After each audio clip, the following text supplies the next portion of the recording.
Follow this walkthrough to factory reset your ASUS E410. It's an easy way to restore your laptop, fix software problems, or prepare it for a new user. So this should hopefully be a pretty straightforward process, guys, and without further ado, let's go ahead and jump right into it.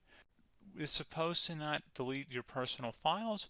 I strongly suggest you create a backup of any important files or documents before you proceed, because even though it might say that it's going to save your personal files, there's no guarantees that it will, so just keep that in mind, and we're going to go ahead and jump right into it.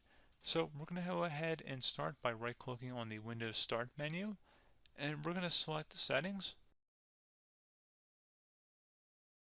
You want to select the system, and then on the right side, scroll down until you get to Recovery. Reset Advanced Startup Previous Version of Windows. Go ahead and open that up. So we're going to start by going underneath Recovery Options, reset this PC, choose to keep or remove your personal files, then reinstall Windows. Go ahead and select Reset PC. Underneath Choose an option, Keep My Files removes apps and settings but keeps your personal files. Now, like I said, there's no guarantee, but you still want to create a backup, but we are going to select that for today's tutorial here.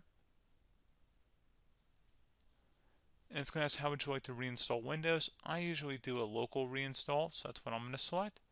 And current settings is going to reinstall Windows from this device, and then we're going to select next again. This shouldn't take too long here, guys.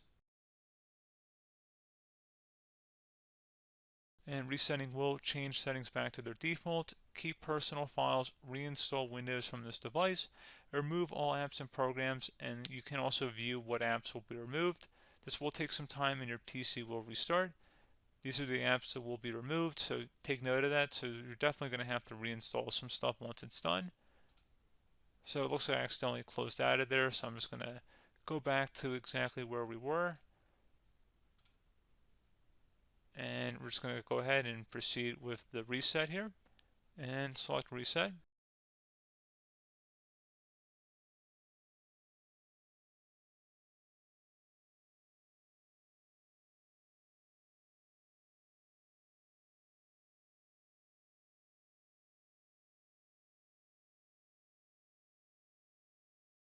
And there you go, guys. Should be simple as that. Go ahead and reinstall any of the applications that were removed. You can see a list of them by clicking on the link that's going to be on our desktop here. And that's pretty much it, guys. So, as always, thank you for watching this brief tutorial. Do hope I was able to help you out, and I do look forward to catching you all in the next tutorial. Goodbye.